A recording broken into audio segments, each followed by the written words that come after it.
नमस्कार। आज हम जिस पाठ पर चर्चा करने जा रहे हैं वो है चिट्ठी के अक्षर।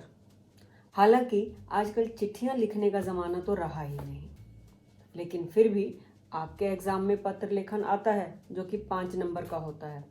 और इसके अलावा जो हमारे देश के रिमोट एरियाज़ हैं वहाँ पर अभी भी बातें चिट्ठियों से ही होती हैं।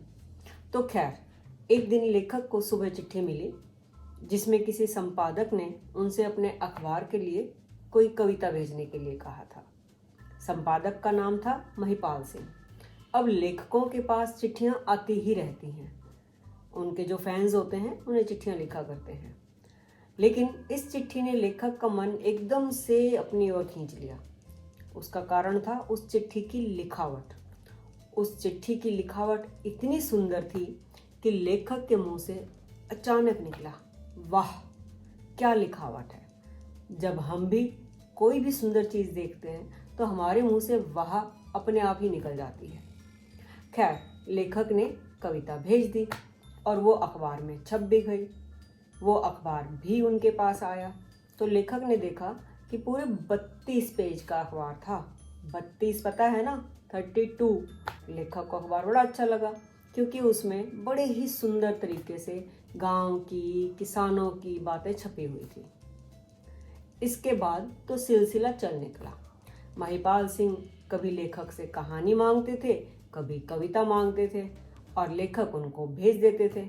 वो अखबार में छपती थी और अखबार उनके पास आ जाता था। इस तरह चिट्ठियां लिखते लिखते दोनों में दोस्ती हो गई। तो महिपाल सिंह ने लेखक को कहा कि जब भी आपका मेरे शहर की तरफ आना जाना हो तो आप कृपया मेरे घर ज़रूर आना। चांस की बात है कि कुछ टाइम बाद लेखक को उस शहर में एक शादी में जाना पड़ा।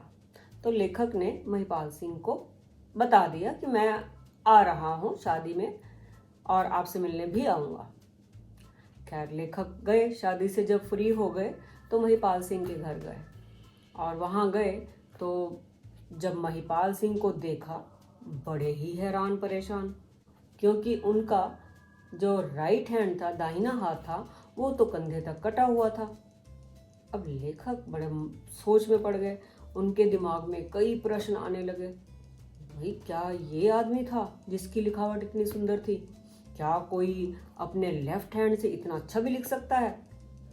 और महिपाल सिंह ने जब उनके चेहरे पर ऐसा भाव देखा तो उनके मन की बात भांप गए, वो समझ गए और पूछा, आप क्या देख रहे हैं? क्या ये कि ये एक हाथ का आदमी कैसे लिखता है?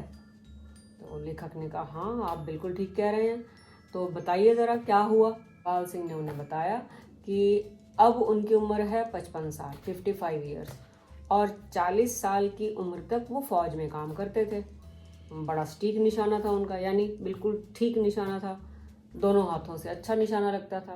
और चांस की बात है उनको एक बार मोर्चे पर जाना पड़ा। अब युद्ध में तो बम गोले चलते ही रहते हैं।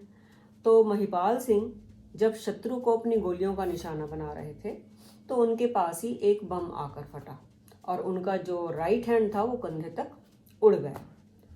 तो खैर, कई महीनों तक वो अस्पताल में रहे और जब अस्पताल से बाहर निकले तो सरकार ने पूछा कि भाई अब क्या करोगे? महिपाल सिंह ने कहा कि मैं पहले कुछ पढ़ूंगा लिखूंगा और उसके बाद अखबार निकालूंगा। तो सरकार ने उनका अखबार निकालने का सारा इंतज़ाम कर दिया। महिपाल सिंह घर आए और घर आकर वो लिखने की प्रैक्टिस करने लगे, उल्टे हाथ से टेढ़े मेढ़े अक्षर, धीरे धीरे धीरे धीरे, फिर थोड़े थोड़े सुधरने शुरू हुए। तो 4-5 साल लग गए उनको।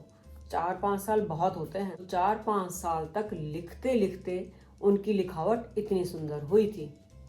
तो ये सुनकर लेखक ने कहा, भाई बचपन में मैंने सुना था, रसरी आवत जात ते सिल पर परत निशान, और आज अपनी आंखों से देख भी लिया। उन्होंने ये कहकर महिपाल सिंह से विदा ली। तो इस पाठ से हमें जो बातें सीखने को मिलती हैं वो ये कि एक तो कभी भी हिम्मत नहीं हारनी चाहिए। कैसी भी सिचुएशन हो उसका सामना हिम्मत से करना चाहिए। दूसरी ये कि प्रैक्टिस करने से, practice makes a man perfect, तो प्रैक्टिस करने से, अभ्यास करने से हम किसी भी चीज़ में दक्ष हो सकते हैं। तो इसलिए अगर आपकी राइटिंग भी खराब है तो हिम्मत ना हारें, उसे सुधारने की कोशिश करें, अभी भी टाइम है। खैर, ये तो मजाक की बात थी। तो कोई भी ऐसा काम जो आप करना चाहते हैं उसमें लग जाएं, पेशेंस रखें। टाइम भले ही लग सकता है, लेकिन एक ना एक दिन आप उसमें दक्ष हो ही जाएंगे। तो ये पाठ है, और अब देखते हैं इस पाठ के कुछ वैकल्पिक प्रश्न।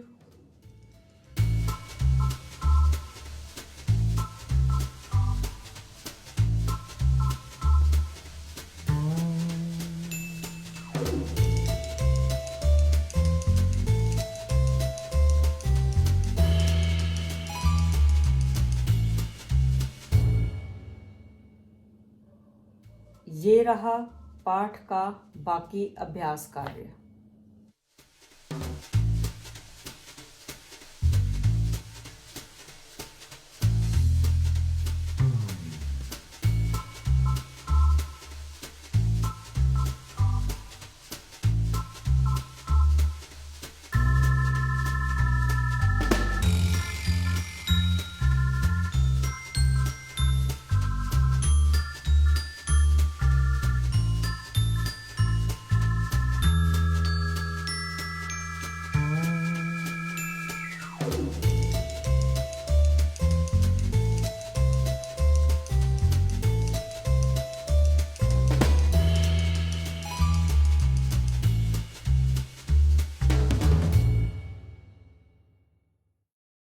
मुझे पूरी उम्मीद है कि पाठ आपको समझ आ गया होगा।